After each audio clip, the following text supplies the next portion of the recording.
straight gates. Broad is the path of destruction, but narrow is the way. Jeremiah 31, for the new covenant we shall wait. Hebrews 8, yeah.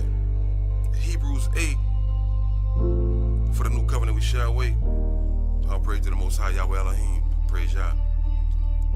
Yahweh chose us from the bottom. Yeah, we ran to a couple of problems, but Yahweh still got us. You got a problem, He can solve it. We keep the commandments. We teach our sons and teach our daughters. We pray through Yahshua, the only way to reach the Father. Yahweh chose us from the bottom. Yeah, we ran to a couple of problems, but Yahweh still got us. You got a problem, He can solve it. We keep the commandments. We teach our sons and teach our daughters. We pray through Yahshua, the only way to reach the Father. Started from the bottom, now we heal. You already know what it is. Giving praise to the God of Israel. The truth has been revealed, even though a lot of men live the whole world. They've been deceived for real. Read Revelation chapter 12. Time will tell who will prevail. 400 year captivity. But we coming out of here. Prophecy been fulfilled. Gotta live righteously. Yeah, we'll see who is real and who will be out. Cause of fear, cause of doubt. Who will hear and believe our report. Time to resort back to the sword. Yeah, the mighty one through the sun. Fight a run, we gon' fight. If it is will, Ephesians 6 and 12. Yeah, we battle where the evil dwell. Hell is just a grace. So yeah, you know we walk through the valley of the shadow of death.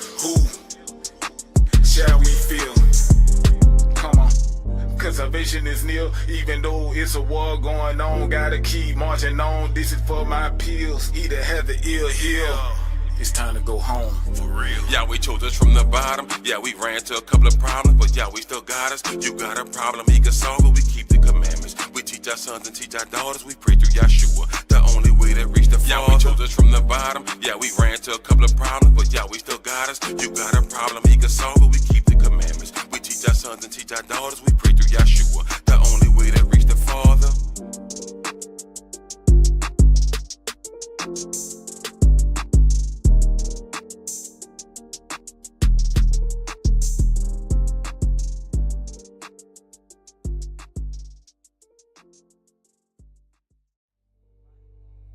It's too late now. All praise to Yahweh, the Most High, our Elohim. Yeah.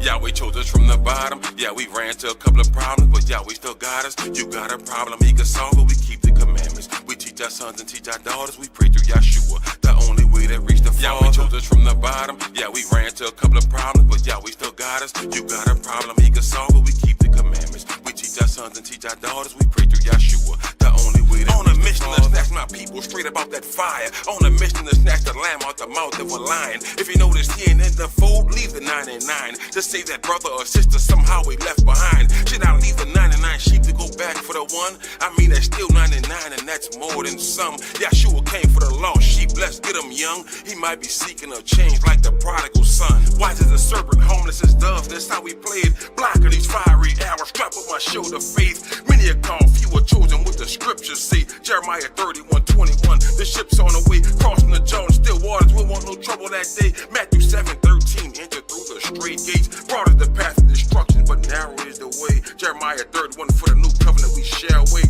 Hebrews 8, yeah. Hebrews 8, for the new covenant we shall wait. All praise to the Most High Yahweh Elohim. Praise Yah.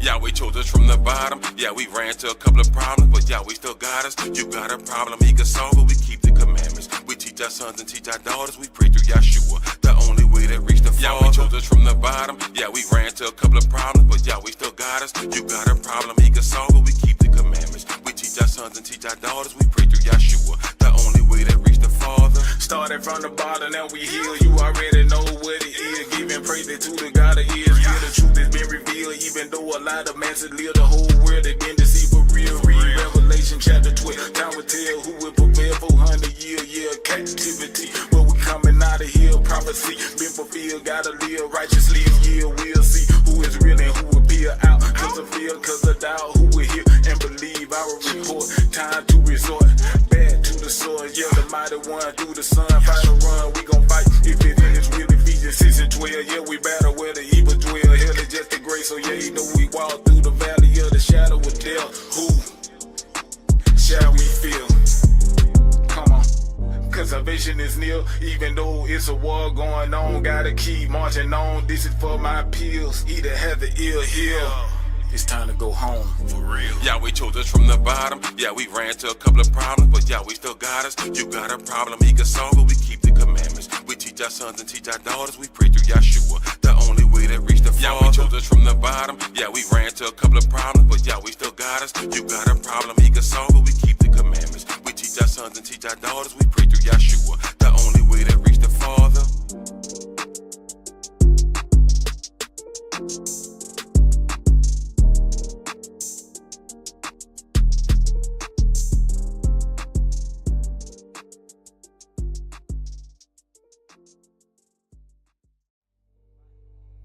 It's too late now.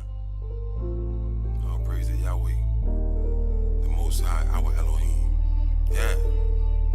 Yahweh chose us from the bottom. Yeah, we ran to a couple of problems, but Yahweh still got us. You got a problem, he can solve it. We keep the commandments. We teach our sons and teach our daughters. We pray through Yahshua, the only way to reach the Father. Yahweh chose us from the bottom. Yeah, we ran to a couple of problems, but Yahweh still got us. You got a problem, he can solve it. We keep the commandments. We teach our sons and teach our daughters. We pray through Yahshua, the only way to reach the Father. On a mission to snatch my people straight up out that fire. On a mission to snatch the lamb out the mouth of a lion. If you notice he ain't in the fold, leave the 99. Just say that brother or sister somehow we left behind. Should I leave the 99 sheep to go back for the one? I mean, that's still 99 and that's more than some. Yahshua came for the lost sheep, let's get him young. He might be seeking a change like the prodigal son. Wise as a serpent, homeless as doves, that's how we played. Blocking these fiery arrows, strapped with my shield of faith. Many are called, few are chosen, what the scriptures say. Jeremiah 31:21, the ship's on the way, crossing the Jordan, still waters, we want no trouble that day. Matthew 7:13, enter through the straight gates. Broad is the path of destruction, but narrow is the way. Jeremiah 31, for the new covenant we shall wait.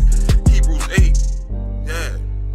Hebrews 8, for the new covenant we shall wait. All praise to the Most High, Yahweh Elohim. Praise Yah. Yahweh chose us from the bottom. Yeah, we ran to a couple of problems, but Yahweh still got us. You got a problem, he can solve it. We keep the commandments. We teach our sons and teach our daughters. We pray through Yahshua, the only way to reach the Father. Yahweh chose us from the bottom. Yeah, we ran to a couple of problems, but Yahweh still got us. You got a problem, he can solve it. We keep the commandments. We teach our sons and teach our daughters. We pray through Yahshua, the only way to reach the Father. Started from the bottom, now we heal. You already know what it is. Giving praise to the God of Israel. The truth has been revealed, even though a lot of man said live the whole world. They been deceived for real. Read Revelation chapter 12. Time will tell who will prevail 400 year captivity. But we coming out of here. Prophecy been fulfilled. Gotta live righteously. Yeah, we'll see who is real and who will be out. Cause of fear, cause of doubt. Who will hear and believe our report. Time to resort back to the sword. Yeah, the mighty one through the sun. Final run, we gon' fight. If it is really Ephesians 6 and 12. Yeah, we battle where the evil dwell. Hell is just a grace. So yeah, you know we walk through the valley of the shadow of death. Who shall we feel? Come on. Cause salvation is near. Even though it's a war going on. Gotta keep marching on. This is for my pills.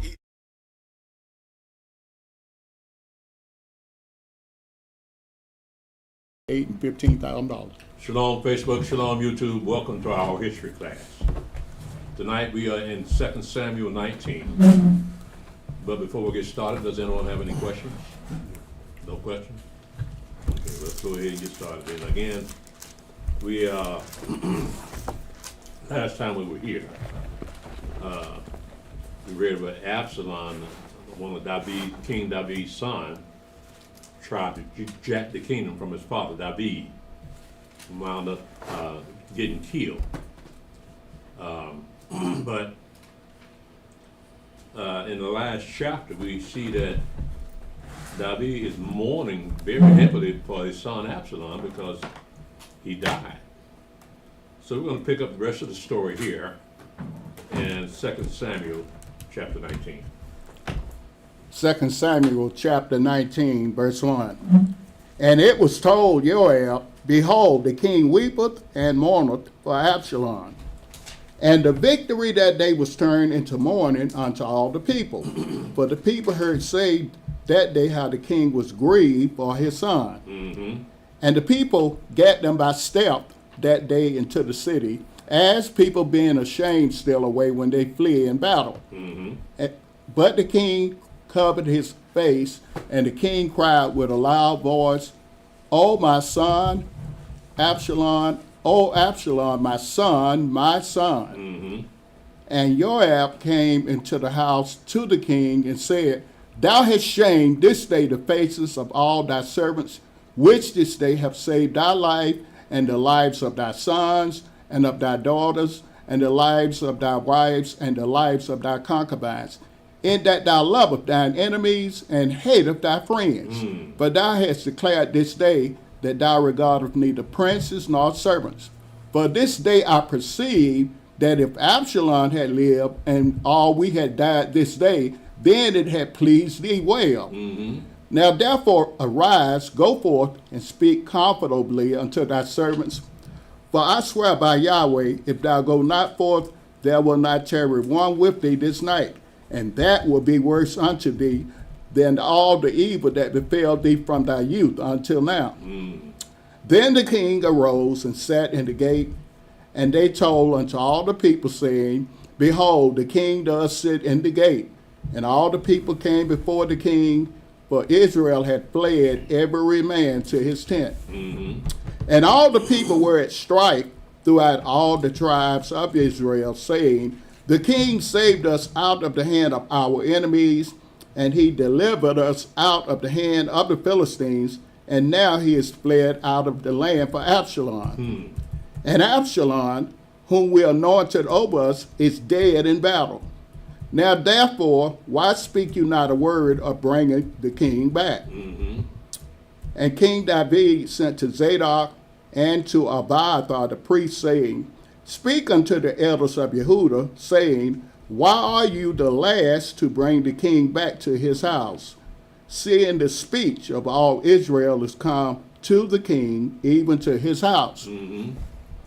You are my brethren, you are my bones and my flesh.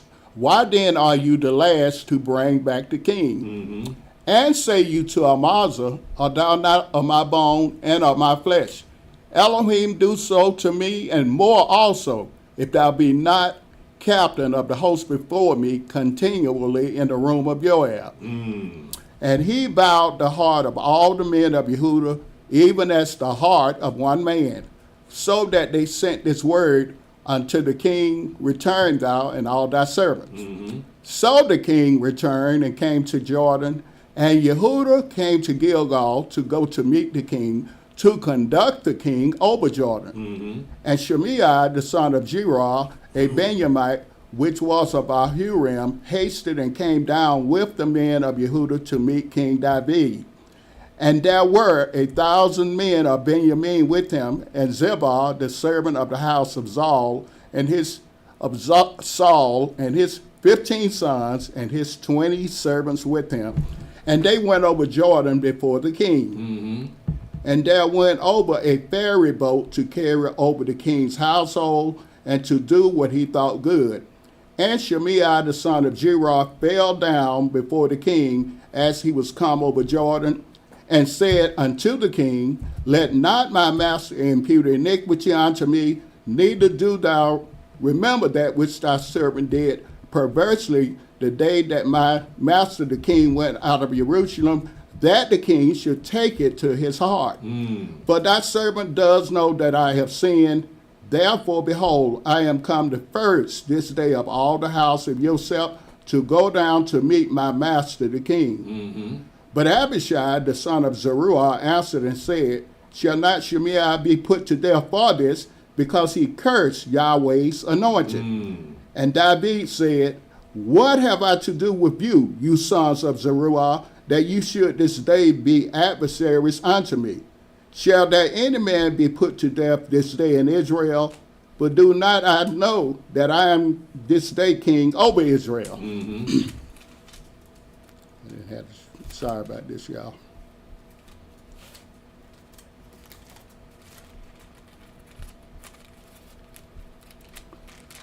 First Samuel chapter 19, verse 23. Therefore the king said unto Shimei, Thou shalt not die. And the king swore unto him. What did Shimei do to cause him to be killed? Throwing rocks and cussing. Throwing rocks at the king and cussing him out. Right, go ahead. Now, see, he thought the king wasn't going to make it back, right? Right. So he thought he could get away with it. Now the king is back. They went on their knees, please forgive me.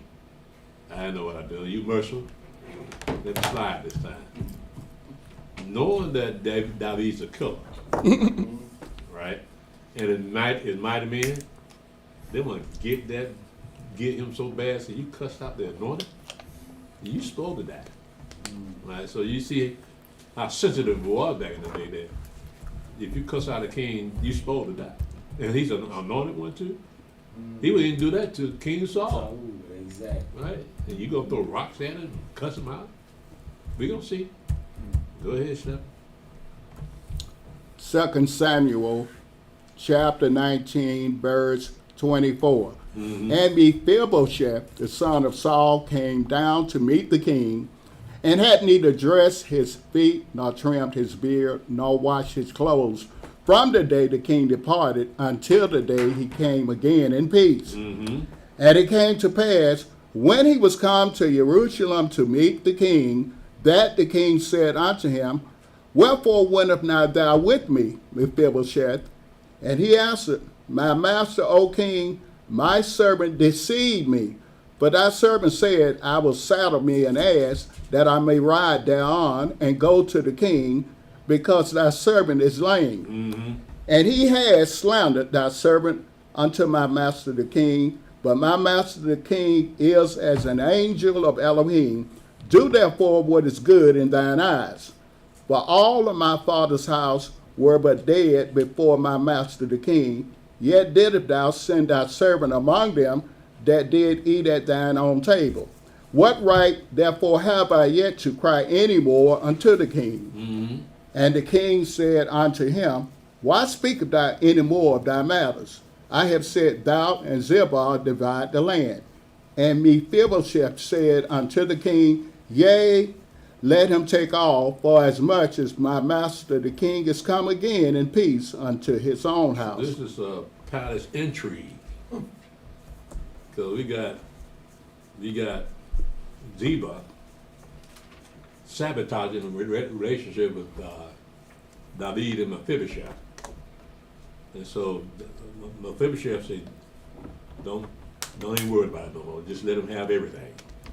Right? Because he saw it taking advantage of it. Ziba cut through. He made sure that Mephibosheth didn't go out there to meet the king. Right? Tricked him. So they ain't nothing he could say, man. I said, I'm lame on my feet. I can't get around like I want to. So you want to divide the land up between me and him? Just let him take it off. I ain't no good. See, that's the humbleness of it. But he knew he was taking advantage of him by Ziba and the boys. They were supposed to be his servants. But apparently they got game back in them days too. Go ahead, Stephen. 2 Samuel chapter 19, verse 31.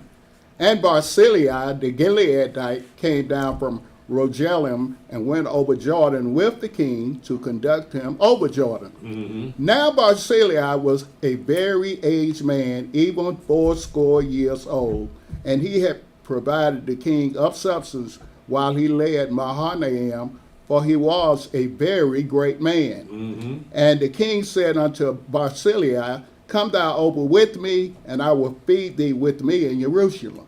And Barzillai said unto the king, How long have I to live, that I should go up with the king unto Jerusalem?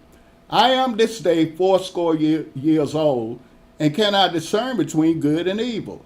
Can thy servant taste what I eat or what I drink? Can I hear any more the voice of singing men and singing women? Wherefore then should thy servant be yet a burden unto my master the king? Thou servant will go a little way over Jordan with the king, and why should the king recompense me with such a reward? Let thou servant, I pray thee, turn back again, that I may die in mine own city, and be buried by the grave of my father and of my mother. But behold, my servant Chimham, let him go over with my master the king, and do to him what shall seem good unto thee. And the king answered, Chimham shall go over with me, and I will do to him that which shall seem good unto thee. And whatsoever thou shalt require of me, that will I do for you. And all the king went over Jordan, and when the king was come over, the king kissed Barzillai and blessed him, and he returned unto his own place. Then the king went on to Gilgal, and Chimham went on with him, and all the people of Yehudah conducted the king, and also half the people of Israel. And behold, all the men of Israel came to the king and said unto the king, why have our brethren, the men of Yehudah, stolen thee away, and have brought the king and his household, and all David's men with him, over Jordan? And all the men of Yehudah answered the men of Israel, because the king is near of kin to us. Wherefore then be you angry for this matter? Have we eaten at all of the king's cost, or has he given us any gift?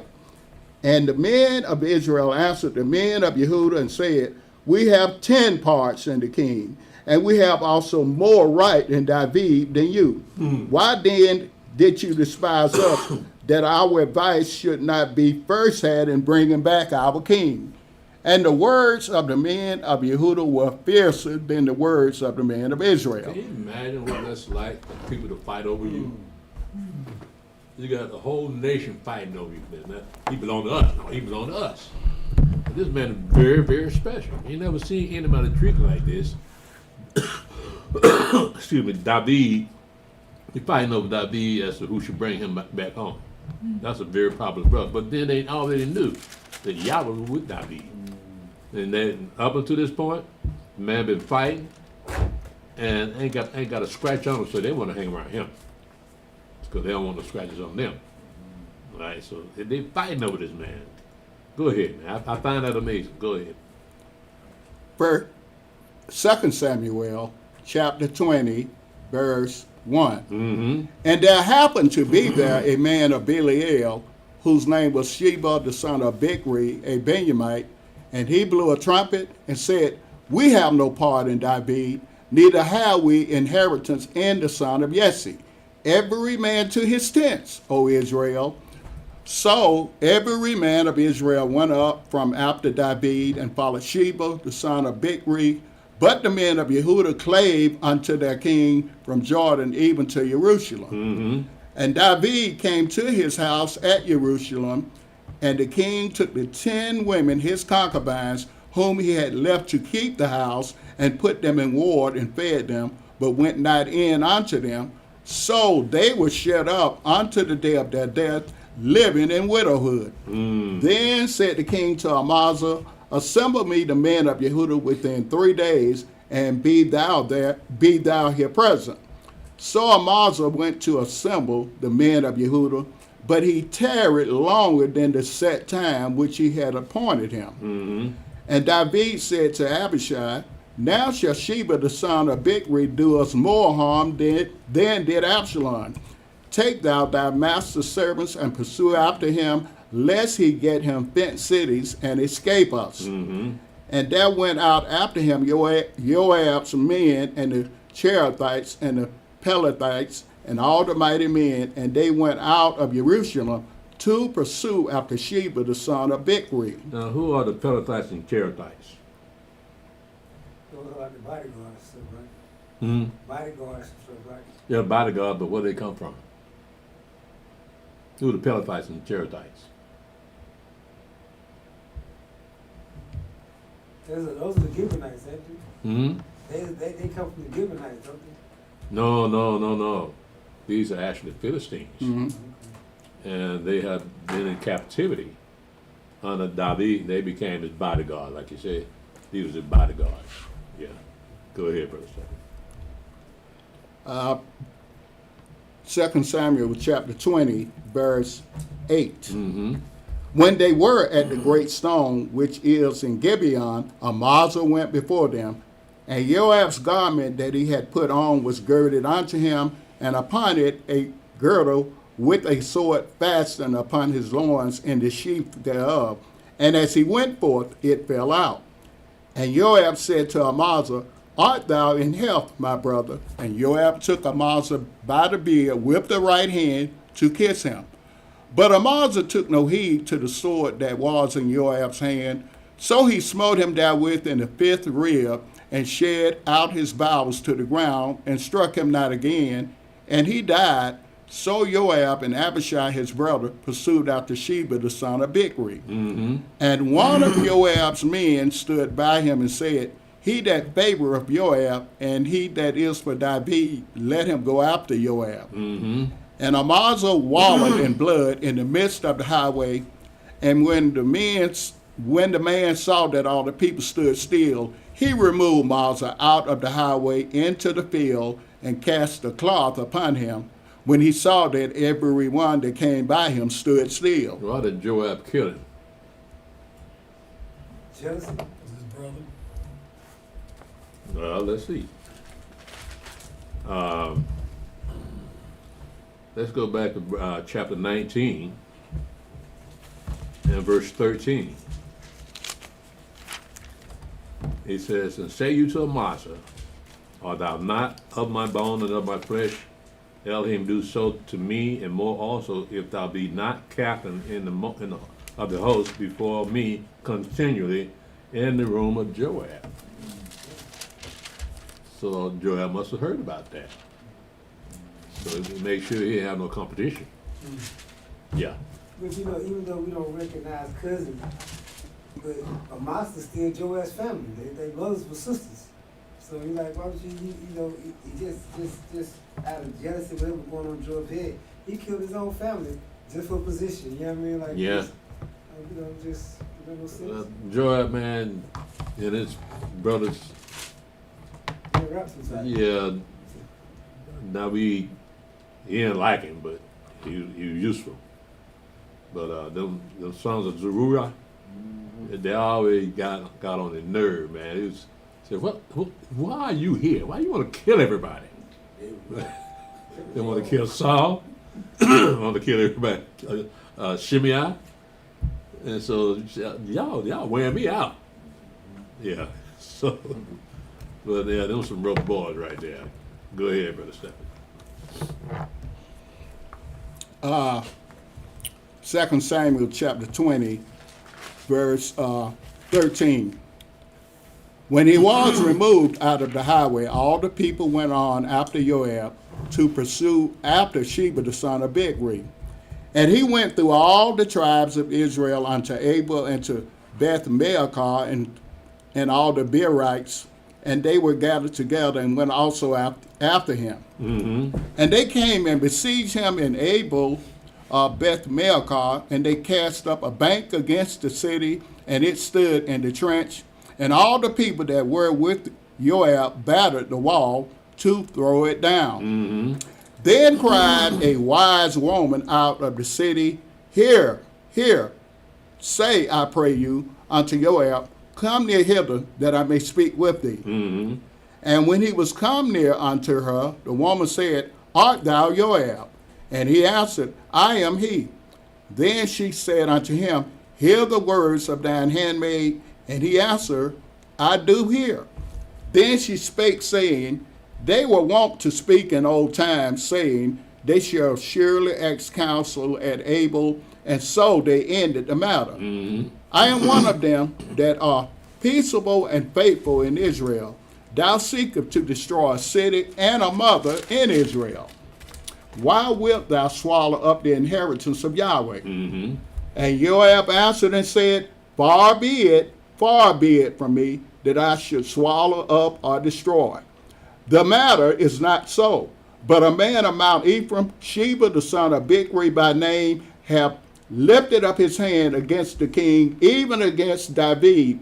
Deliver him only, and I will depart from the city. And the woman said unto Joab, Behold, his head shall be thrown to thee over the wall.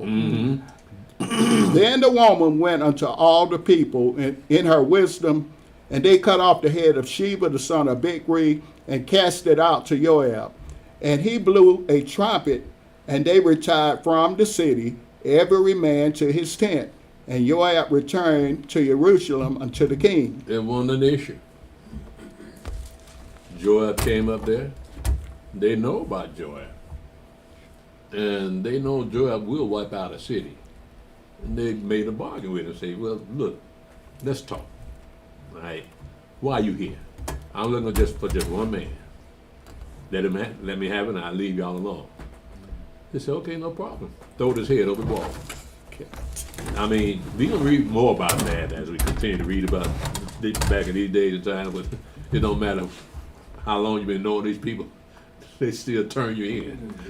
That's how people. Sound familiar, right? Yeah. But they did this to save their life.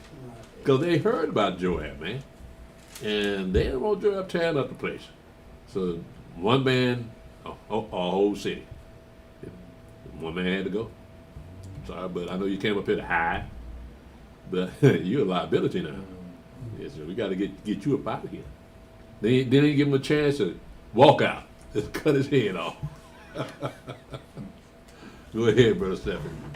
2 Samuel chapter 20, verse 23. Mm-hmm.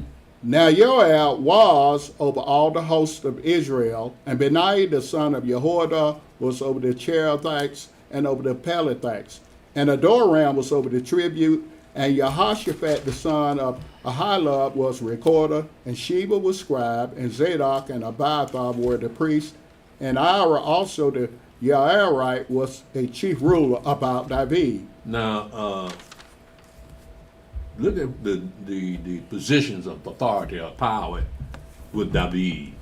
You had in verse 24, verse 23, now Joab was over the host of Israel, and Benaiah the son of Jehoiada was over the Cherethites and over the Pelethites, and Adoram was over the tribute, and Jehoshaphat the son of Ahilud was recorder, and Sheba was scribe, and Zadok and Abiathar were the priests, and Ira also, the Jairite, was a chief ruler about David. So that's just a microcosm of the people that will be serving David, because in a king's house, he has nothing but servants. And you got to see to every whims and need, whatever the king wants, you got to make sure you got it. That's how it was back in the days when you had a king. Ain't nothing too different than the president of America. He got people working inside the White House making sure he has everything he needs. And don't think they don't taste his food before he eat it. They know he loves them McDonald's burgers. He eat them rest all day long on the airplane. so yeah, they taste his food, bro. They check their food. I seen that on TV one day when they was talking about the president, that they got a food taster. Yeah, that's old, but it very. That you need a food taster, like we got with the Nehemiah. It was the butler, Ahasuerus, and that part of that butler's job was to taste the king's food, because even back in those days, the king could be poisoned. So the president ain't no different. So you got somebody to taste his food for He's him. still a decent health eating McDonald's at his age. Hey man, he a billionaire. He do what he want to do, man. Come on, folks. But he had that MRI last week. They didn't find nothing with it. Huh? Remember he had that MRI last week? That's Yeah. when they put you through that thing, you Yeah. know, look for cancer and all that. 'Cause Yeah. I have to get one once a year. Right. And I the do too. And the Democrats try to make a big deal out. Well, he holding something back. Yeah, they just want to try and find something to get mad at. But you know, he liked those cheeseburgers, and Bill Clinton liked them quarter pounders. Bill Clinton used to stay in McDonald's. I think they McDonald's is different from ours. Hey, I believe that. I can believe that. McDonald's, I don't believe I that. ain't got no problem with that. Because Yeah. Trump probably owned McDonald's, so you know he getting the best. Yeah, you ain't gonna have any kind of McDonald's. No. You're not gonna have a McDonald's like you got down here in Atlanta, man. Just gonna They give got a the real president cow. hamburgers. They eat real cow meat, Yeah. real potatoes. Yeah, 'cause you gotta think like a president. It may look like a McDonald's. That thing got real meat in it, man. There's some real French fries too. Go ahead, Stephen. 2 Samuel chapter 21, verse 1. Then there was a famine in the days of David 3 years, year after year. And David inquired of Yahweh, and Yahweh answered, It is for Saul and for his bloody house, because he slew the Gibeonites. And the king called the Gibeonites and said unto them, Now the Gibeonites were not of the children of Israel, but of the remnant of the Amorites. And the children of Israel had sworn unto them, and Saul sought to slay them in his zeal to the children of Israel and Yehudah. Wherefore David said unto the Gibeonites, what shall I do for you, and wherewith shall I make the atonement, that you may bless the inheritance of Yahweh? And the Gibeonites said unto him, we will have no silver nor gold of Saul, nor of his house, neither for us shall thou kill any man in Israel. And he said, what you shall say, that will I do for you. And they answered the king, the man that consumed us and that devised against us, that we should be destroyed from remaining in any coast of Israel, let 7 of his sons be delivered unto us, and we will hang them up unto Yahweh in Gibeah of Saul, whom Yahweh did choose. And the king said, I will give them. But the king spared Mephibosheth, the son of Jonathan, the son of Saul, because of Yahweh's oath that was between them, between David and Jonathan, the son of Saul. But the king took 2 sons of Rizpah, the daughter of Aiah, whom she bare to Saul, Ammoni and Mephibosheth, and the 5 sons of Michal, the daughter of Saul, whom she brought up for Adriel, the son of Barzillai, the Meholathite. And he delivered them into the hands of the Gibeonites, and they hanged them in the hill before Yahweh. And they fell all 7 together, and were put to death in the days of harvest, in the first days, in the beginning of barley harvest. Now, there's something odd about this whole scenario. You're not supposed to die for the sins of your father. And that's the law. Your man has to die for his own sin. Right. But these men here died for their father's sin. And another thing here is that it says, verse 8, it said, but the king took the 2 sons of Rizpah, the daughters of Aiah, whom she bare unto Saul, Ammoni, and Mephibosheth, and the 5 sons of Michal, the daughter of Saul, from whom she brought up for Adriel, the son of Barzillai, the Meholathite. Now, Michal ain't supposed to have any children. But this is, and the 5 sons of Michal. That was the one that he took and gave to, it was David's wife, but he gave him to somebody else. No, Right. this is, yeah, this is much later. But you remember when they brought the Ark of the Covenant back home? And David was dancing in front of the Ark of the Covenant. Michal got jealous, right? So you out there dancing in front of them little girls out there, ain't you? And at that point, I think that's in 1 Samuel 6, that David, Yahweh closed up the womb of Michal. So she couldn't have any more children because she snapping at her husband and anointed of Yahweh, right? But this says she got 5 sons. Who are these boys? Her sisters. Hmm? Her sisters. Her sisters? Yeah. Yeah, remember Merab? Yeah, she's supposed to go to David before Michal, right? But he gave Merab to somebody else, Adriel, as a matter of fact. So, but Michal raised them children, right? But they weren't his, they weren't hers. They were her sisters. You're absolutely right. Go ahead, Steph. 2 Samuel chapter 21, verse 10.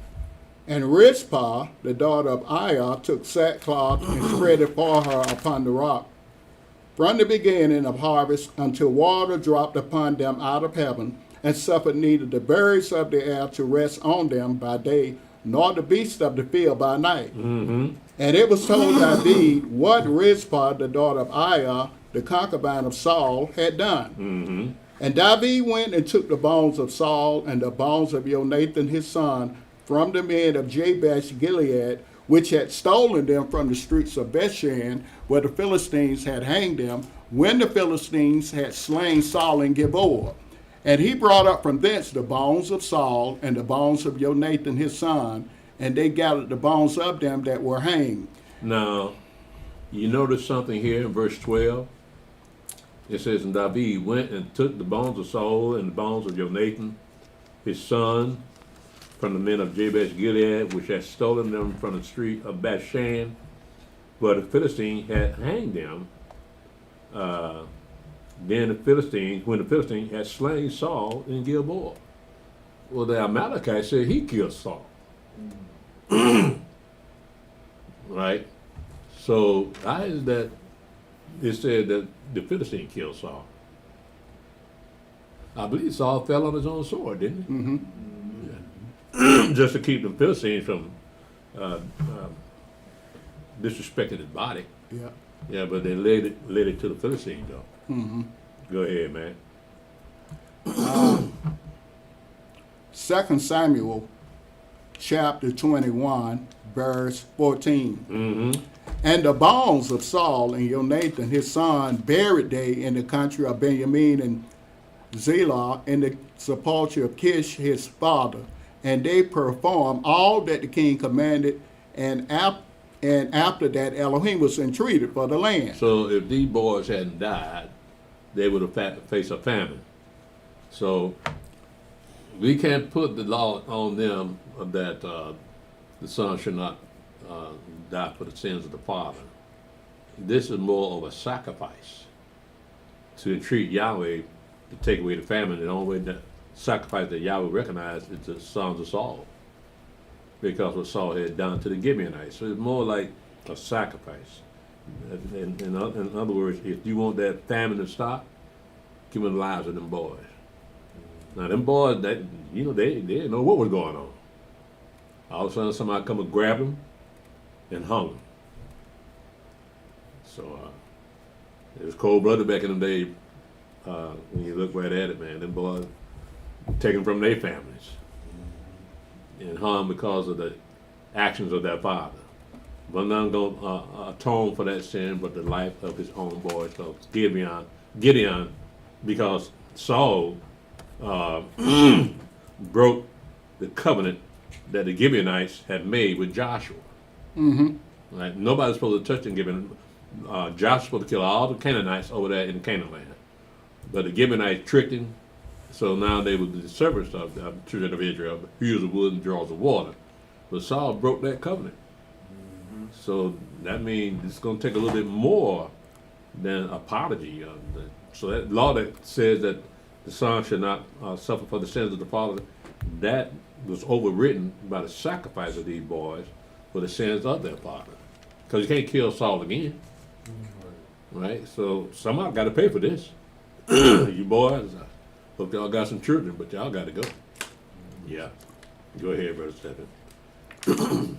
2 Samuel chapter 21, verse 16. Mm-hmm. And Ishbi Benob, which was of the sons of the giant, the weight of whose spear weighed 300 shekels of brass in weight, he being girded with a new sword, thought to have slain David. Mm-hmm. But Abishai the son of Zeruiah secured him, and smote the Philistine, and killed him. Then the men of David sware unto him, saying, Thou shalt go no more out with us to battle, that thou quench not the light of Israel. And it came to pass after this, that there was again a battle with the Philistines at Gob. Then Zebeki the Hushathite slew Saph, which was of the sons of the giant. Now you see what they said. It said, you shall not go no more. You shall go no more out with us to battle, that thou quench not the light of Israel. Mm-hmm. Look how special this man was. They recognized this man as special. But you can't take a chance. You stay home this time. We got this, right?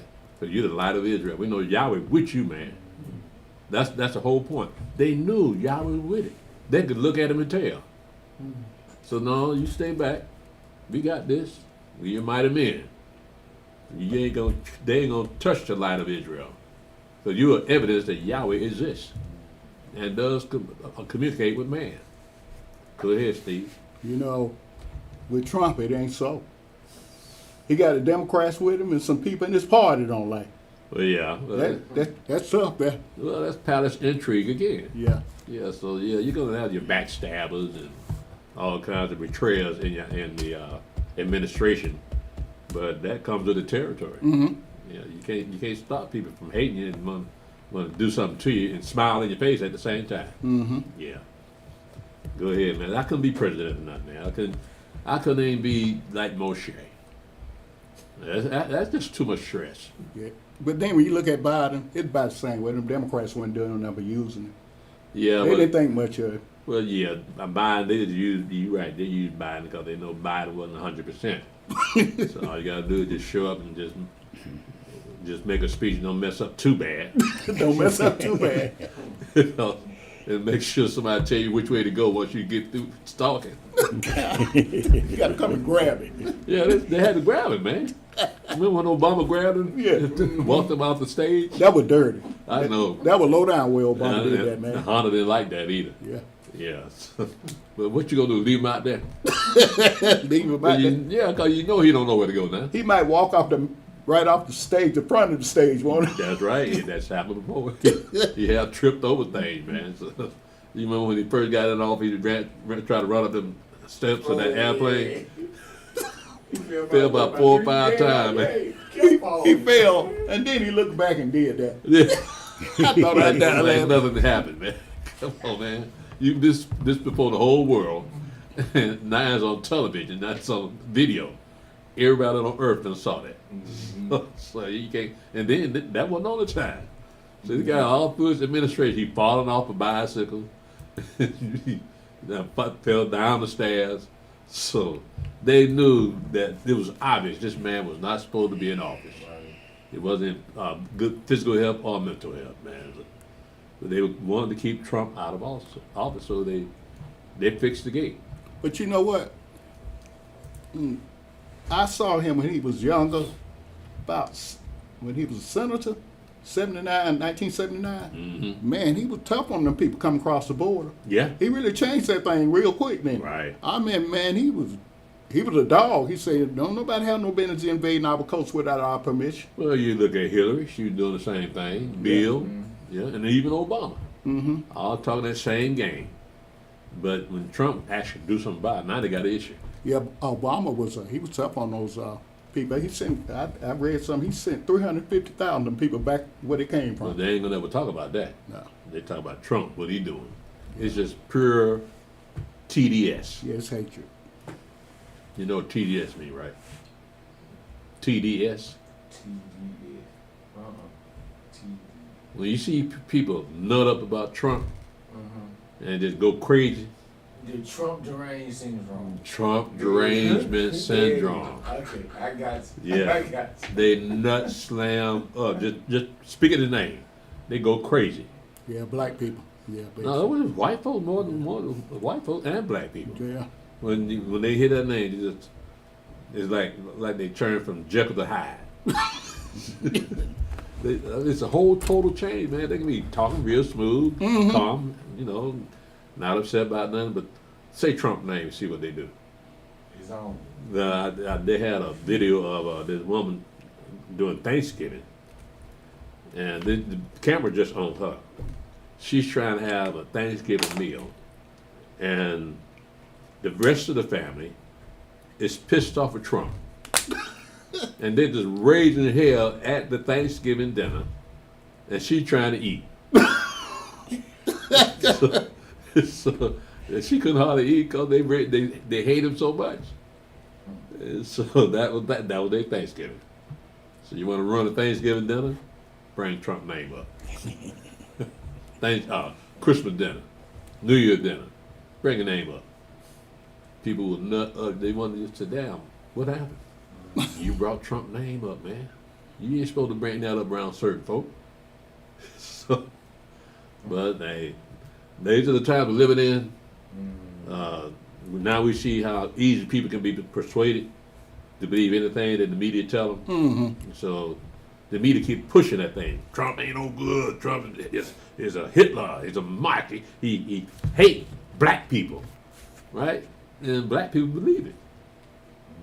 Yeah, but they love them before he decided to run for president. Oh, yeah. Yeah. They loved him to death.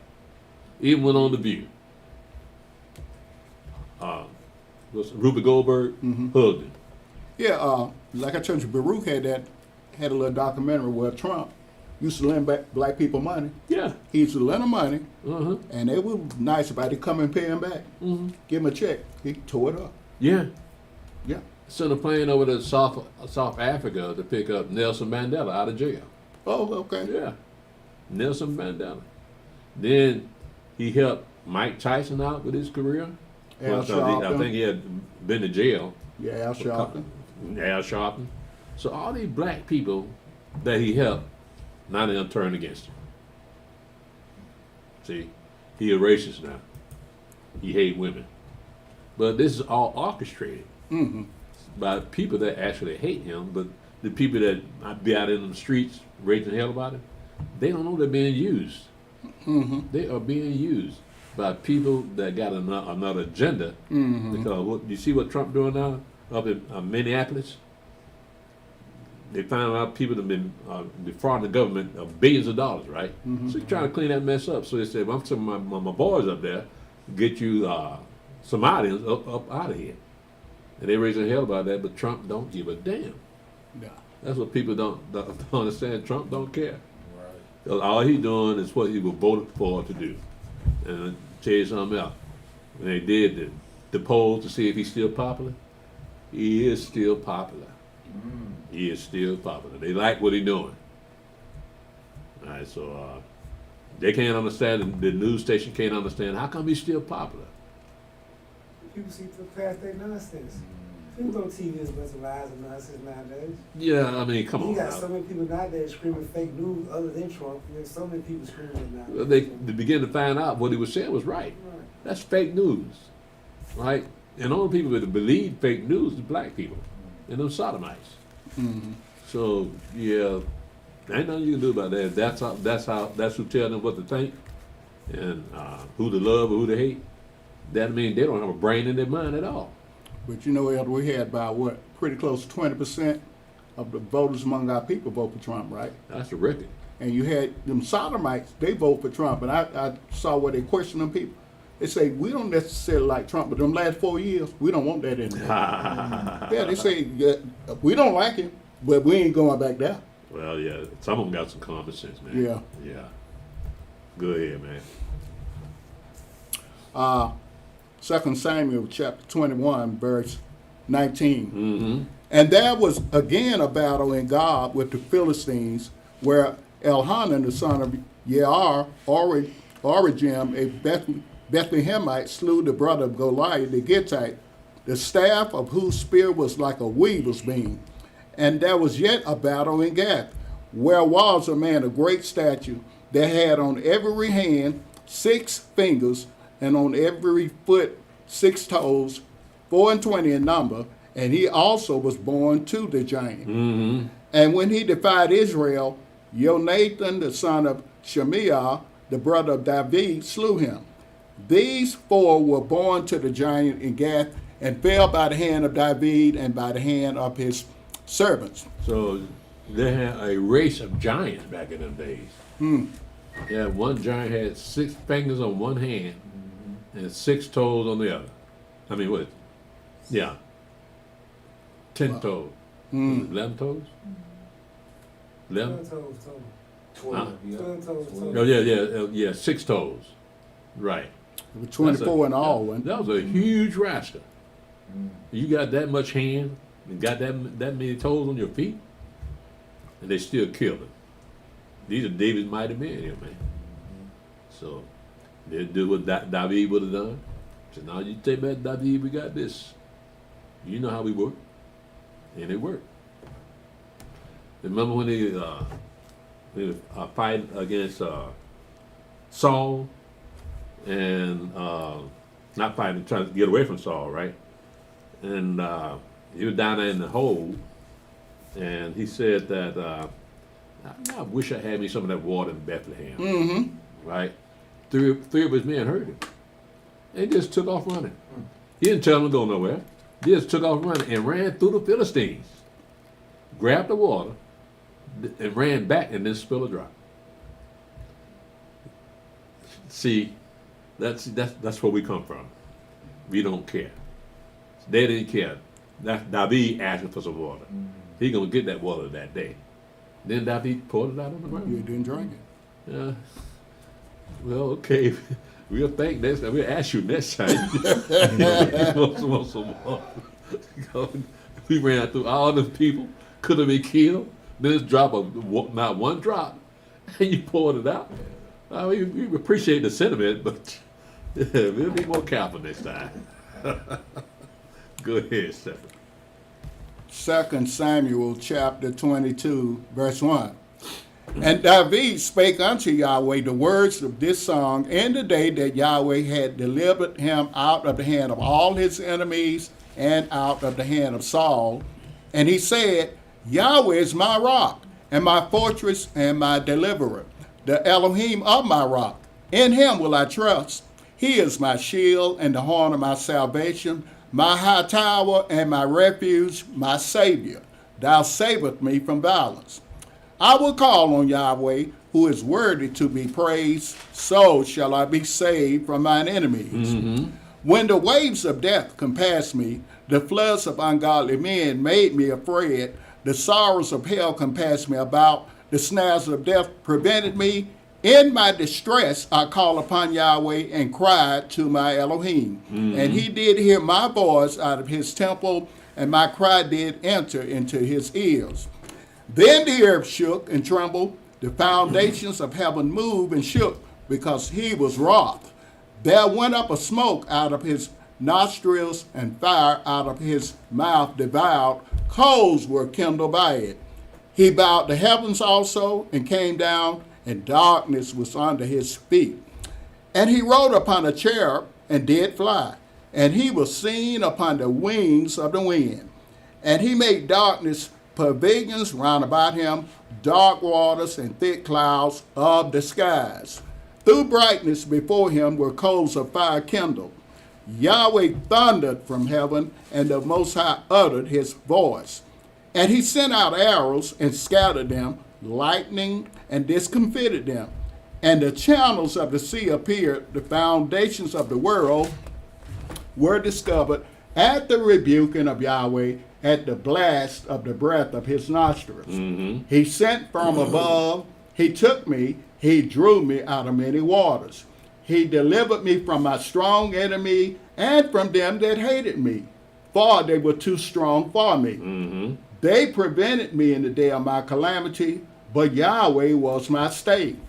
He brought me forth also into a large place. He delivered me because he delighted in me. Yahweh rewarded me according to my righteousness. According to the cleanness of my hand has he recompensed me. For I have kept the ways of Yahweh and have not wickedly departed from my Elohim. For all his judgments were before me, and as for his statutes, I did not depart from them. I was also upright before him, and have kept myself from mine iniquity. Therefore Yahweh have recompensed me according to my righteousness, according to my cleanness in his eyesight. With the merciful thou wilt show thyself merciful, and with the upright man thou wilt show thyself upright. With the pure thou wilt show thyself pure, and with the forward thou wilt show thyself unsavory. And the afflicted people thou wilt save, but thine eyes are upon the haughty, that thou mayest bring them down.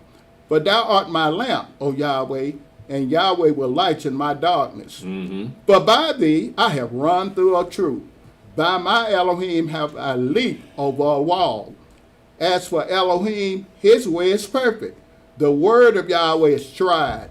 He is a buckler to all them that trust in him. For who is God, save Yahweh, and who is a rock, save our Elohim? Elohim is my strength and power, and he maketh my way perfect. He maketh my feet like hinds' feet, and setteth me upon my high places. He teaches my hands to war, so that a bow of steel is broken by mine arms. Thou hast also given me the shield of thy salvation, and thy gentleness have made me great. Thou hast enlarged my steps under me, so that my feet did not slip. I have pursued mine enemies and destroyed them, and turned not again until I had consumed them. And I have consumed them and wounded them, that they could not arise. Yea, they are fallen under my feet. Now, hold on, Brother Stephen. In verse 30, it says, For by thee I have run through a troop, by my Elohim have I leaped over a wall. As for Elohim, his way is perfect. The word of Yahweh is tried. He is a buckler to all them that trust in him. But who is God save Yahweh? Or who is a rock like I save our Elohim? Elohim is my strength and power. He making my way perfect. He making my feet like hinds feet and set them upon high places. He teaches my hands to war, so that the bow of steel is broken by my arms. Now, those few verses that we just read here years ago, brothers used to say, well, that showed that David knew martial arts. I ain't gonna even write that You down. remember that? Yeah, I ain't gonna write that down in my commentary. I'm gonna leave that alone. I normally write stuff down. I ain't gonna even do that. Remember that? Well, back in the day, man, he was a kung fu man. Man, Negroes come up with anything. Hey, look, it was in this building. I'm sorry that they say, but he knew karate. How you get that out of there? Hey, I'm new, but see, I'm just listening. I'm still trying to learn. See, they say, you know that's martial art right there. You know that. So which we need to do? Yeah, I like jokes, but that's just plain stupid. That's stupid. That ain't even a joke. Hey, man. The other time when Danielle was here and Slomo Solomon, was yeah, here, I believe that they go came way from back that far. Go ahead, man. 2 Samuel chapter 22, verse 39. Mm-hmm. And I have consumed them and wounded them, that they could not arise. Yea, they are fallen under my feet. Mm-hmm. But thou hast girded me with strength to battle. Them that rose up against me hast thou subdued under me. Thou hast also given me the necks of mine enemies, that I might destroy them that hate me. Mm-hmm. They looked, but there was none to save, even unto Yahweh, but he answered them not. Mm-hmm. Then did I beat them as small as the dust of the earth. I did stamp them as the mire of the street, and did spread them abroad. Mm-hmm. Thou also have delivered me from the strivings of my people. Thou hast kept me to be head of the heathen. A people which I knew not shall serve me. Strangers shall submit themselves unto me. As soon as they hear, they shall be obedient unto me. Mm-hmm. Strangers shall fade away, and they shall be afraid out of their close places. Yahweh liveth, and blessed be my rock, and exalted be the Elohim of the rock of my salvation. Mm-hmm. It is Elohim that avenges me, and that bringeth down the people unto me, and that bringeth me forth from mine enemies. Thou also have lifted me up on high above them that rose up against me. Thou hast delivered me from the violent man. Mm-hmm. Therefore I will give thanks unto thee, O Yahweh, among the heathen, and I will sing praises unto thy name. He is the tower of salvation for his king, and showeth mercy to his anointed, unto David and to his seed forevermore. So we see that this is a song, right? And he's singing in praise of Yahweh and his great mercy. And now we know that this is a translation, so there's a lot of symbolism in here and a lot of things that is physically impossible. So he's doing some symbolism and metaphors in this song to enhance his praise of Yahweh. Now, he could say things like that, exaggerate what his experience with Yahweh was, how he looked at things, but you got to look at the fact that David also was the prophet. So, with that, Yahweh allowed him, when he wrote these songs, to use a little excessive description of what he was seeing. Go ahead, Brother Stephen. 2 Samuel chapter 23, verse 1. Mm-hmm. Now these be the last words of David. David, the son of Jesse, said, and the man who was raised up on high, the anointed of the Elohim of Jacob, and the sweet psalmist of Israel, said, the Spirit of Yahweh spake by me, and his word was in my tongue. The Elohim of Israel said, the rock of Israel spake to me, he that ruleth over men must be just, ruling in the fear of Elohim. So what we have here is David's confession that he actually talks to Yahweh. Yahweh actually talks to him. He knows that's him, right? Because a lot of what Yahweh tells him to do is really prophecy. But he can tell the difference between his own thoughts and Yahweh talking to him. So we can imagine anything. We can imagine that, yeah, Yahweh talking to me or whatever, and might write it down. But how do we know that was Yahweh? See, David knew that was Yahweh talking to him. The prophets knew that was Yahweh talking to him. So we're looking at men that had to ignore their own thoughts and listen to the voice of Yahweh telling them, this is what you should say, thus saith Yahweh to the children of Israel. So they knew the difference. That's why they wrote it all down. So they want their own thoughts. Now, if you look at people of today, religious people, they write down their own imagination because God ain't talking to them, especially if you're a white Christian. God had never spoke to a white Christian before, not according to this book. So whenever they say God said this or God said that, you can't listen to them because the book don't say they ever talk to white people, especially if they ever talk to Christians. Never said a word to Christians. Go ahead, Brother Stephen. 2 Samuel chapter 23, verse 4. And he shall be as the light of the morning when the sun rises, even a morning without clouds, as the tender grass springing out of the earth by clear shining after rain. Although my house be not so with Elohim, yet he has made with me an everlasting covenant, ordered in all things and sure. For this is all my salvation and all my desire, although he make it not to grow. So he's referring to the covenant that Yahweh made with him in 2 Samuel 7. That he's going to have a son that can rule on his throne forever. He can establish his throne forever.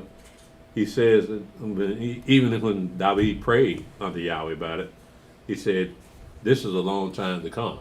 Mm-hmm. Right? So we got the same sentiment here in verse 5.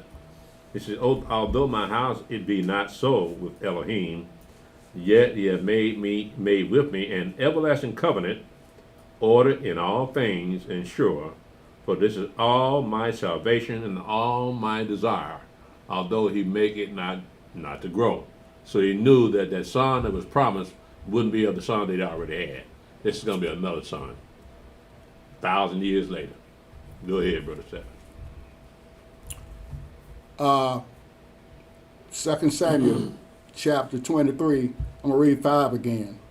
Although my house be not so with Elohim, yet he have made with me an everlasting covenant, ordered in all things and sure. For this is all my salvation and all my desire, although he make it not to grow. Mm-hmm. But the sons of Belial shall be all of them as thorns thrust away, because they cannot be taken with hands. Mm-hmm. But the man that shall touch them must be fenced with iron and the staff of a spear, and they shall be utterly burned with fire in the same place. Mm-hmm. These be the name of the mighty men whom David had. The Tachmonite that sat in the seat, chief among the captains, the same was Adino, the Esnite. He lifted up his spear against 800, whom he slew at one time. Now these are David's mighty men. Now look what it said about what they did. What did it say? These be the names of the mighty men whom David had. The Tachmonite that sat in the seat, chief among the captains, the same was Adino, the Esnite. He lifted up his spear against 800, whom he slew at one time. See, these are the men hanging around David. Right. So David really didn't have to do too much at all. Was the men doing something like this? Now, these are his mighty men here. Keep in mind, these are his mighty men. Go ahead, Brother Stephen. 2 Samuel chapter 23, read verse 8 again. These be the name of the mighty men whom David had, the Tachmonite that sat in the seat, chief among the captains. The same was Adino, the Eznite. He lifted up his spear against 800, whom he slew at one time. And after him was Eleazar, the son of Dodo, the Ahohite, one of the three mighty men with David, when they defied the Philistines that were there gathered together to battle, and the men of Israel were gone away. He arose and smote the Philistines until his hand was weary, and his hand clave unto the sword. And Yahweh wrought a great victory that day, and the people returned after him only to spoil. And after him was Shammah, the son of Agee, the Harite, and the Philistines were gathered together into a troop, where was a piece of ground full of lentils, and the people fled from the Philistines. But he stood in the midst of the ground and defended it and slew the Philistines, and Yahweh wrought a great victory. And 3 of the 30 chiefs went down and came to David in the harvest time unto the cave of Adullam, and the troop of the Philistines pitched in the valley of Rephaim. And David was then in hold, and the garrison of the Philistines was then in Bethlehem. And David longed and said, "Oh, that one would give me drink of the water of the well of Bethlehem, which is by the gate." And the 3 mighty men brake through the hosts of the Philistines and drew water out of the well of Bethlehem that was by the gate, and took it and brought it to David.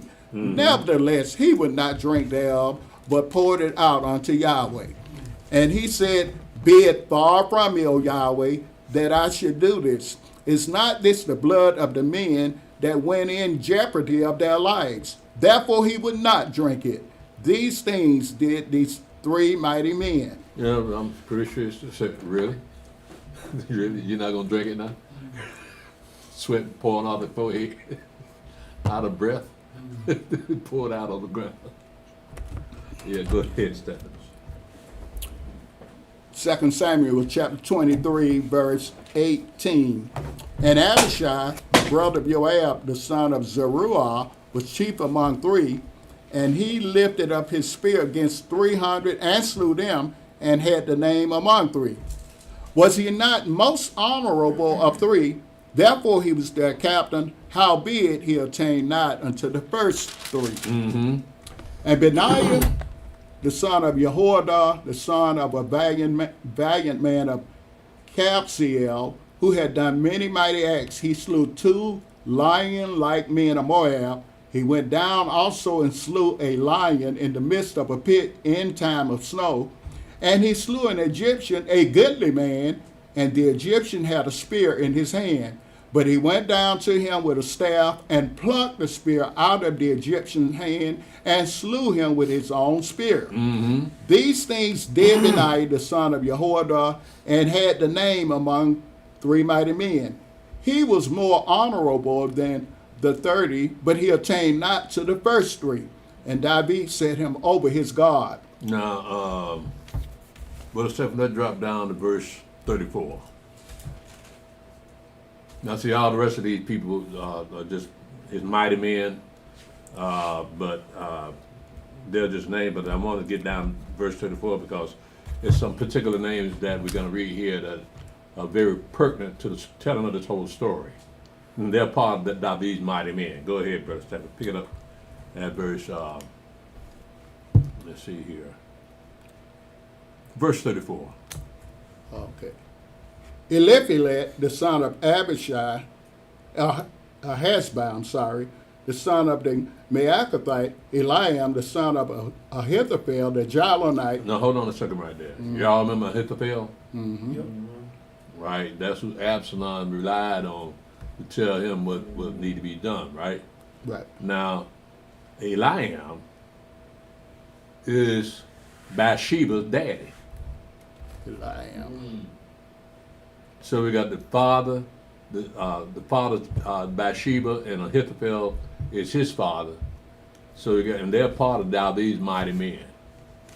So I just want to run across those 2 names because of their relationship with David, that they were part of mighty men, but the connection is Bathsheba. Now these are her folks right here. Go ahead, Brother Stephen. 2 Samuel chapter 23, verse 34. Eliphalet, the son of Ahasbi, the son of the Maacathite, Eliam, the son of Ahithophel, the Jalonite, Hezri, the Carmelite, Paari, the Arbite, Igal, the son of Nathan of Zobah, Bani, the Gadite, Zelek, the Ammonite, Nahari, the Berothite, armor-bearer to Joab, the son of Zeruiah, Ira, the Ithrite, Gareb, the Ithrite, Uriah, the Hittite, 37 in all. Y'all recognize Uriah? Right, so Uriah is part of David's mighty men. David set him up to be killed. And he loved David, man. David slept with his wife, got her pregnant, then had him killed. So he part of David's mighty men. So ended up Absalom getting killed because of David messed with Bathsheba. Yeah. Go ahead, Brother Stephen. 2 Samuel chapter 24, verse 1. And again, the anger of Yahweh was kindled against Israel, and he moved David against them to say, Go, number Israel and Yehudah. But the king said to Joab, the captain of the host, which was with him, Go now through all the tribes of Israel, from Dan even to Beersheba, and number you the people, that I may know the number of the people. Well, he's not supposed to do that. Right. That's against the law. Moshe and Aaron numbered the people already. Right? And that was given to the priests to number the people. And you had to do something after you numbered the people. People were supposed to give you a certain amount of money for the upkeep of the tabernacle, the upkeep of the temple. But that was only given to the priests. And David is not of the priesthood. So David is of the tribe of Judah, of the house of Judah. So what Yahweh got him doing was against the law. Go ahead. But he got a reason for that. Go ahead, Brother Stephen. Read that again. Verse 1. 2 Samuel chapter 24, verse 1. And again, the anger of Yahweh was kindled against Israel, and he moved David against them to say, Go, number Israel and Yehudah. But the king said to Joab, the captain of the host, which was with him, Go now through all the tribes of Israel, from Dan even to Beersheba, and number you the people, that I may know the number of the people. Mm-hmm. And Joab said unto the king, Now Yahweh thy Elohim add unto the people how many soever they be, an hundredfold, and that the eyes of my master the king may see it. But why does my master the king delight in this thing? Mm-hmm. Notwithstanding, the king's word prevailed against Joab and against the captains of the hosts.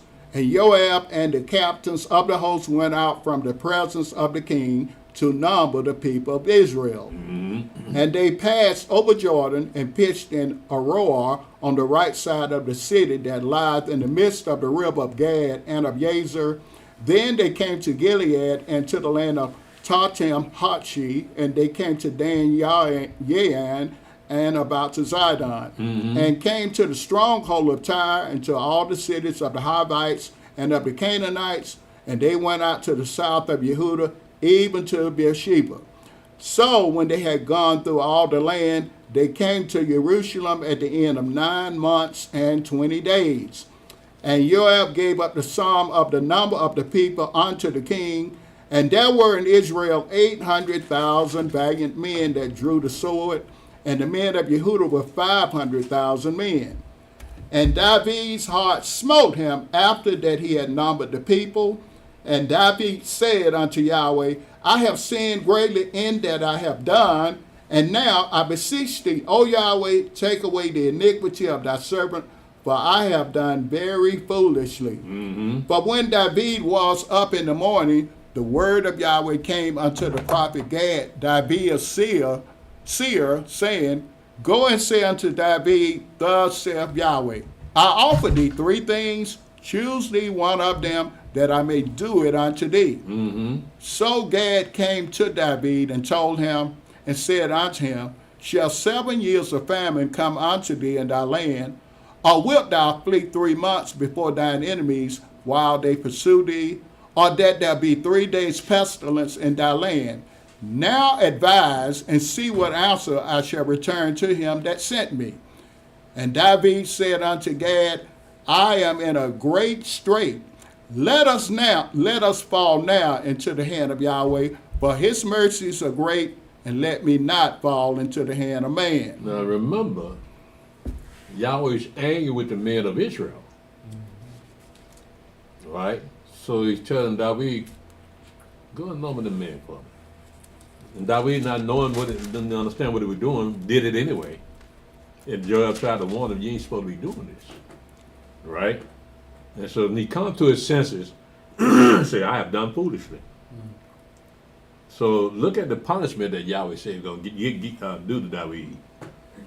In verse 13, so Gad came to David and told him, and said unto him, shall 7 years of famine come unto thee in thy land? Or wilt thou flee 3 months before thine enemies while they pursue thee? Or that there be 3 days pestilence in thy land? Now advise and see what answer I shall return to him that sent me. And remember now, Yahweh's angry with the men of Israel. So he let them know, I'm going to get these men here. But I want you to choose one of these ways I'm going to get them. Right? And David said unto Gad, I am in a great strait. Let us fall now into the hand of Yahweh, for his mercies are great, and let me not fall into the hand of man. So go ahead, Brother Seth. 2 Samuel chapter 24, verse 15. So Yahweh sent a pestilence upon Israel from the morning even to the time appointed, and there died of the people from Dan even to Beersheba 70,000 men.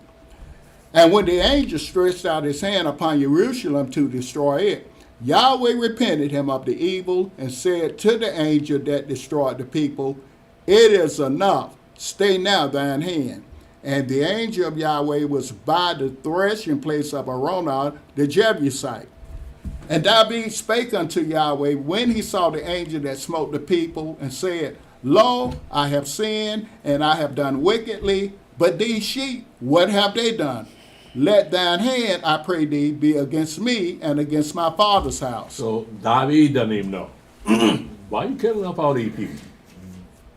Right? I'm the one that committed the sin. But you killing off all these people, and you won't tell me why. He never found out either. He just said Yahweh was angry with the men of Israel. He didn't say what they did. But then again, the men of Israel always did talk about David back. So that might be part of it. We don't know. It's a mystery. David didn't even know. Why are you killing these men? I'm the one that committed the sin. Right? Go ahead, Stephen.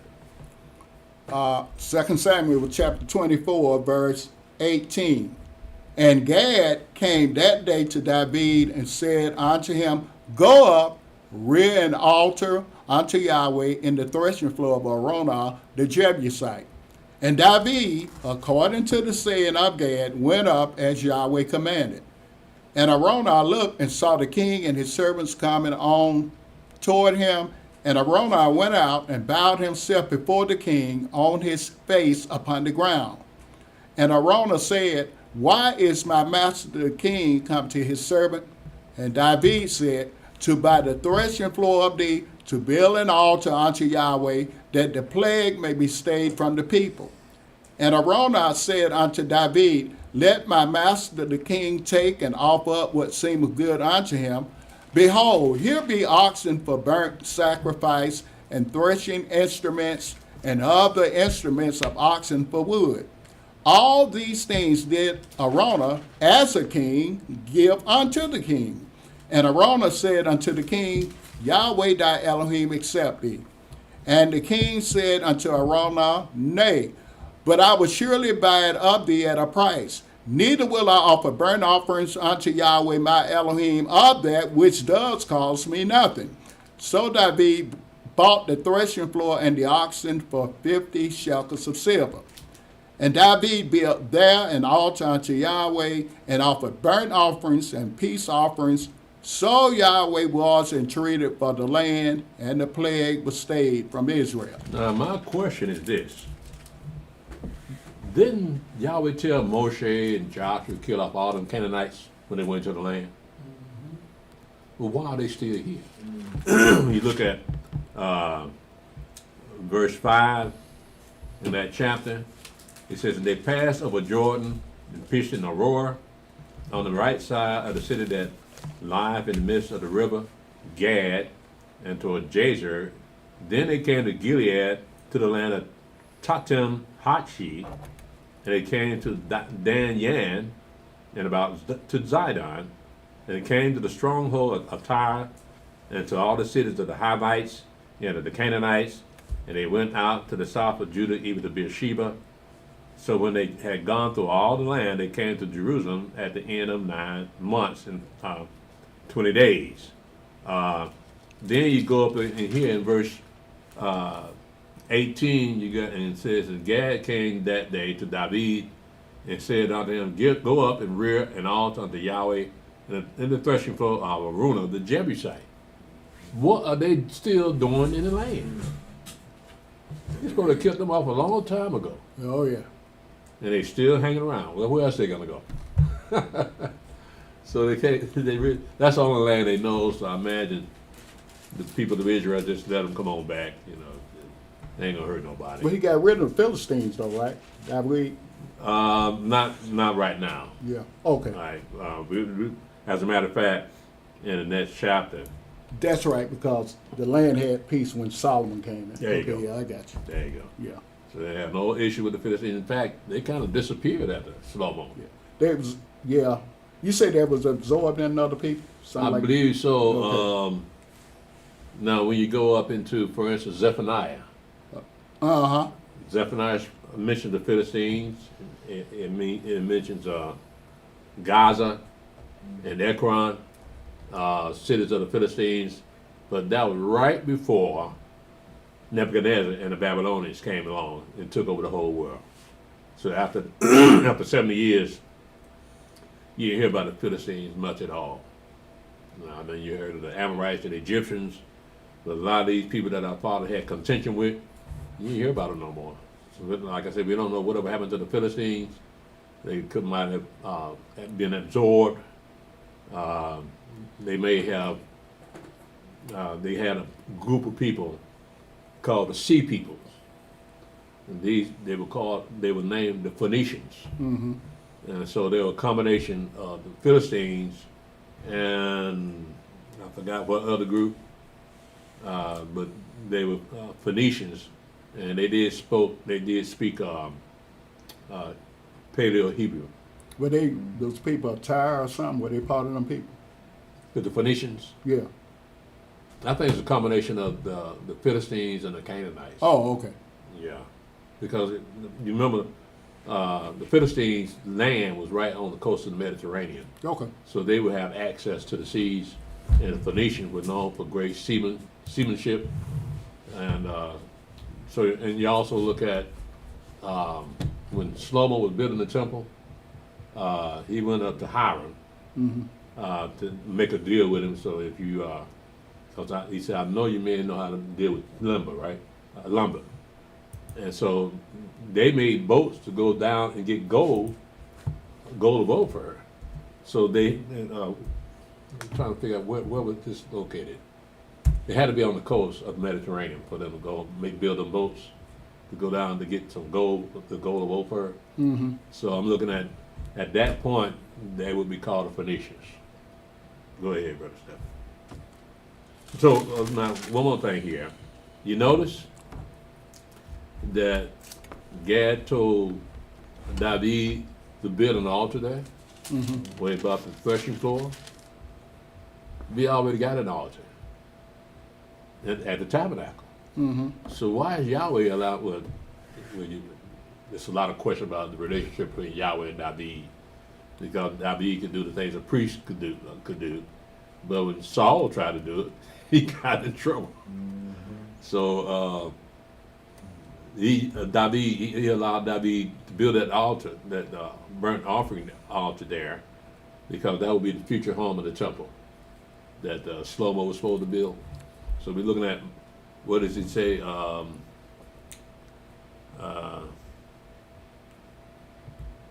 It's supposed to be in Moriah. Mm-hmm. Trying to find out what that verse is. I don't think it's in here, but I think you find it in First Chronicles. But nevertheless, this altar was supposed to be the site of the temple that Shlomo was going to build. So they're making sacrifice to Yahweh on that particular altar. But the altar, they still got the altar still with the tabernacle.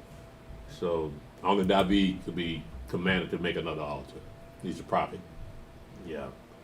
Let's see. You finished that up, Stephen? How's it? Go ahead.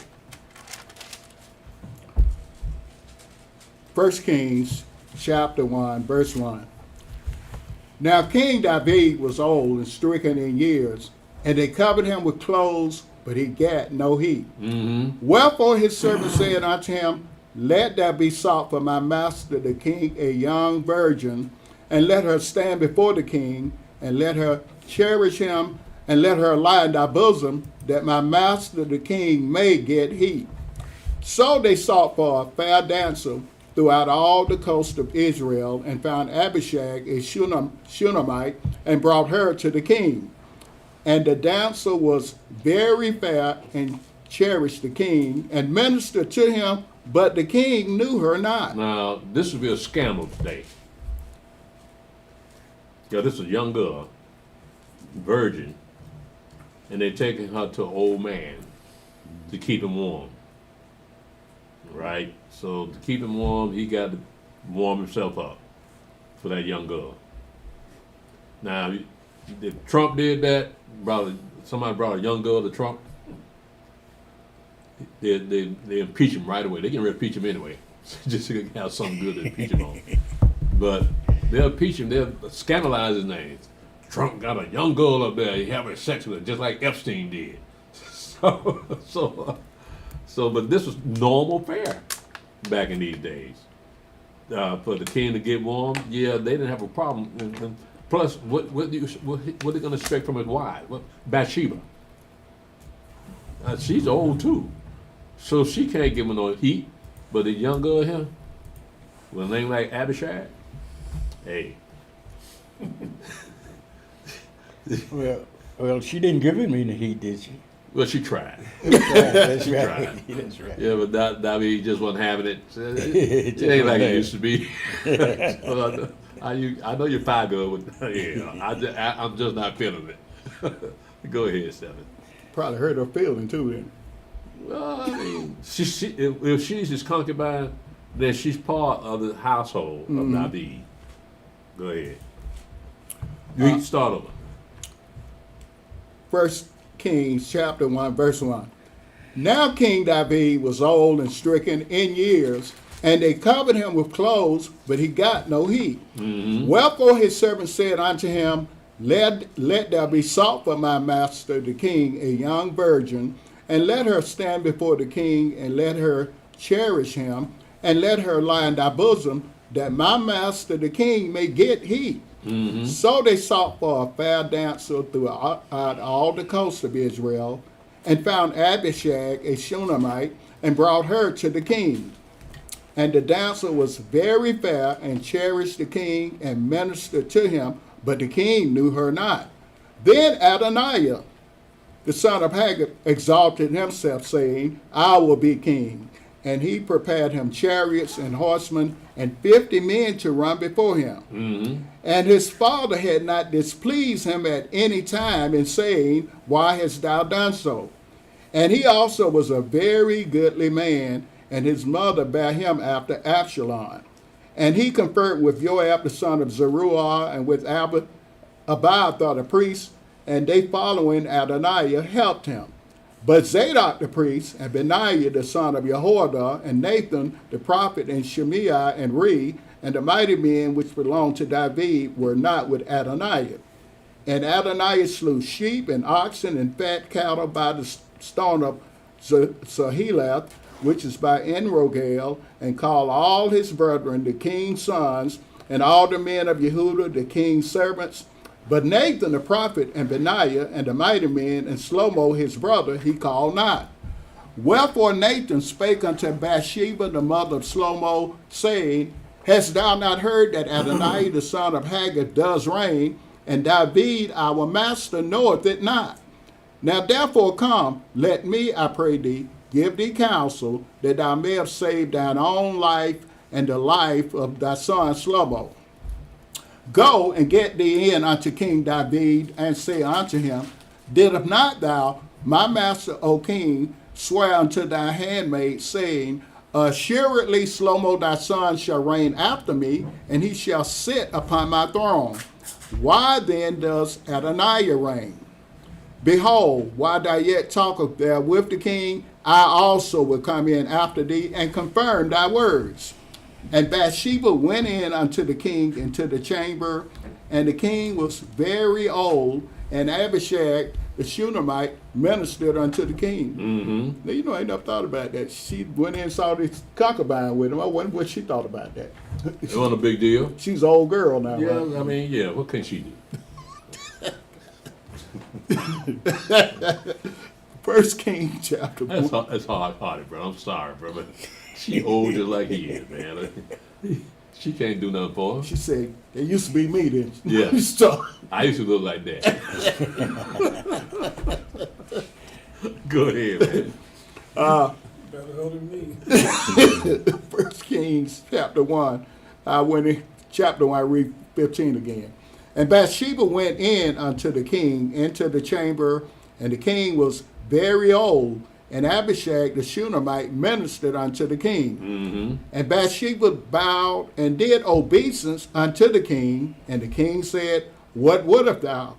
And she said unto him, My master, thou swearest by Yahweh thy Elohim unto thine handmaid, saying, Assuredly Shlomo thy son shall reign after me, and he shall sit upon my throne. Mm-hmm. And now, behold, Adonijah reigneth, and now my master the king, thou knowest it not, and he have slain oxen and fat cattle and sheep in abundance, and have called all the sons of the king, and Abiathar the priest, and Joab the captain of the host, but Shlomo thy servant has he not called. Mm-hmm. And thou, my master, O king, the eyes of all Israel are upon thee, that thou shouldst tell them who shall sit on the throne of my master the king after him. Mm-hmm. Otherwise it shall come to pass, when my master the king shall sleep with his fathers, that I and my son Shlomo shall be counted offenders. Mm. And lo, while she yet talked with the king, Nathan the prophet also came in. And they told the king, saying, Behold, Nathan the prophet. And when he was come in before the king, he bowed himself before the king with his face to the ground. And Nathan said, My master, O king, hast thou said, Adonijah shall reign after me, and he shall sit upon my throne. For he is gone down this day, and have slain oxen and fat cattle and sheep in abundance, and have called all the king's sons and the captains of the host, and Abiathar the priest, and behold, they eat and drink before him, and say, Elohim save King Adonijah. Mm.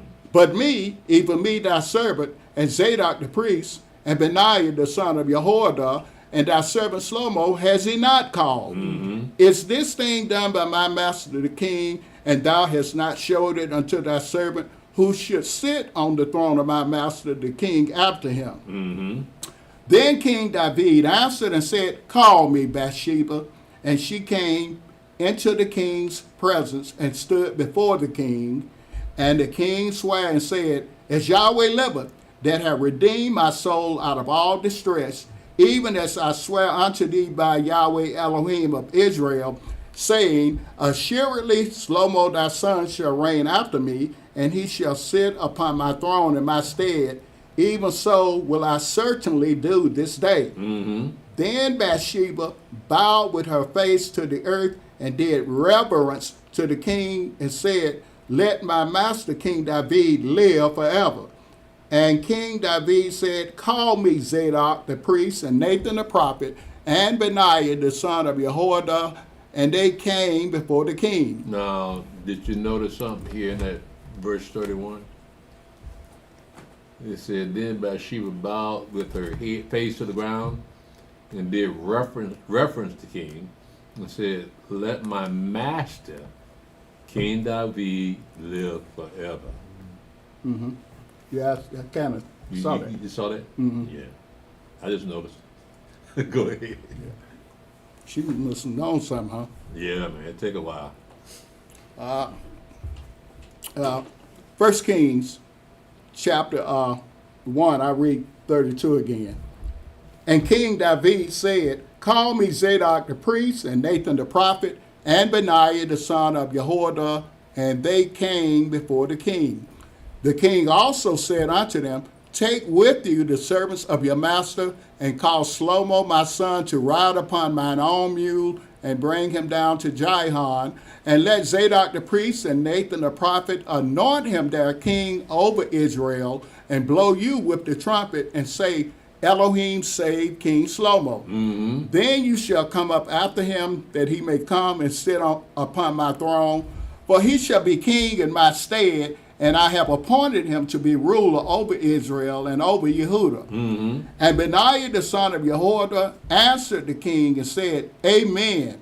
Yahweh Elohim of my master the king say so too. Mm-hmm. As Yahweh have been with my master the king, even so be he with Shlomo, and make his throne greater than the throne of my master King David. Mm-hmm. So Zadok the priest, and Nathan the prophet, and Benaiah the son of Jehoiada, and the Cherethites and the Pelethites went down and caused Shlomo to ride upon King David's mule, and brought him to Jihon.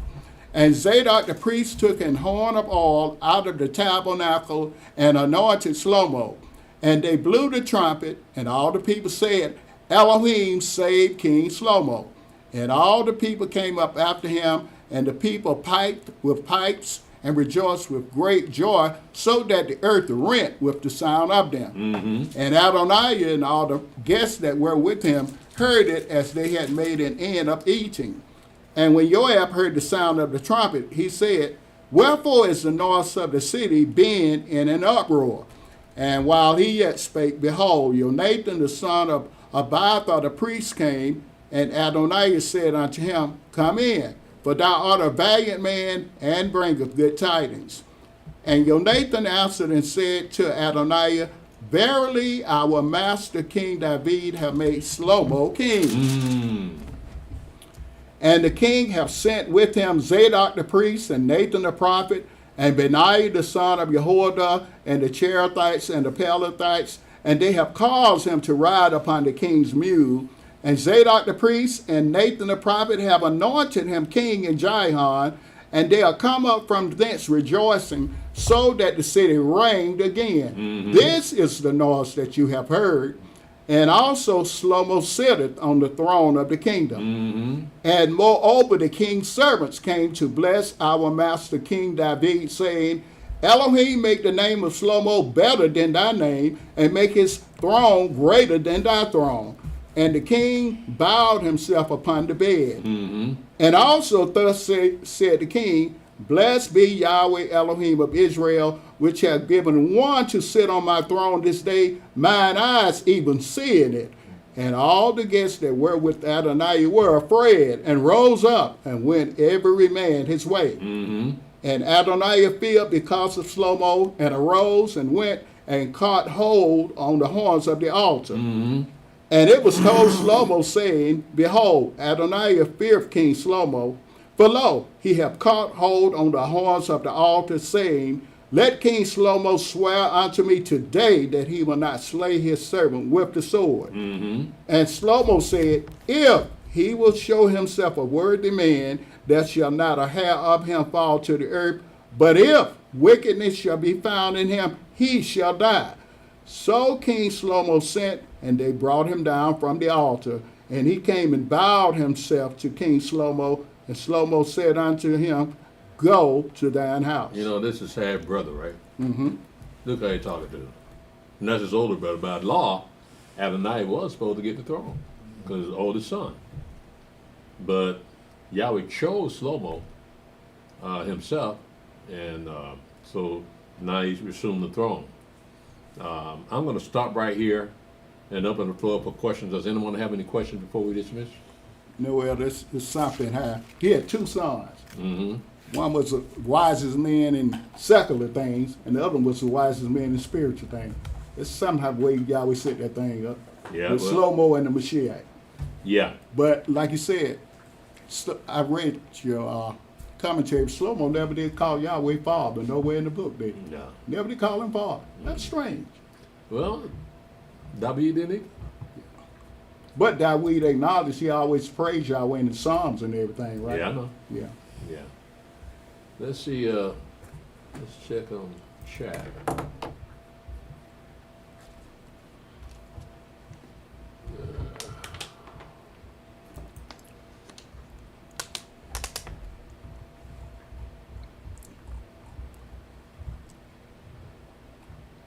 I have on Facebook Shamayan Yasharada Elder. Shalom Shamayan Yasharada Elder. Shalom Lonely Red Wolf. Shalom Morning Crisp. Shalom Brother Ala Hayam Ben Yasharada and Sister Malaka. Shalom Brother Mickey Anderson. Shalom Elder Tobiah. Shalom Susie Garman. Shalom Sister Rachel by Israel. Shalom Cephas. Shalom Brother Yosef. Shalom Elder Hiram. He said, how shall we sing? I think that's what he's trying to say. Sing Yahweh's song in a strange land. That's in Psalm 137. Shalom Judah. Shalom Brother Adrian Davis. Shalom, my brother. Shalom Yashar is love. Shalom Brother Eliyahu. Elder sounds far away and Stephen sounds real close and clear. Y'all check that out? Okay. Shalom Power Play for real. Shalom Esher Yasharala. Shalom Clarence Marks and Sister Yolita. Shalom MSC, that's MSC. Shalom Brother Hezekiah, Headsfire. Shalom Greg Rucker. Shalom, is that Sister Nariah? Kiana Strachan.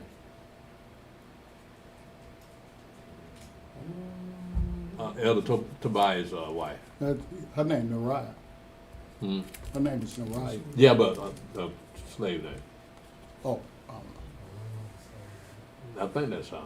oh, okay. Shalom Eliyahu, Brother Eliyahu. Shalom Brother David Reed.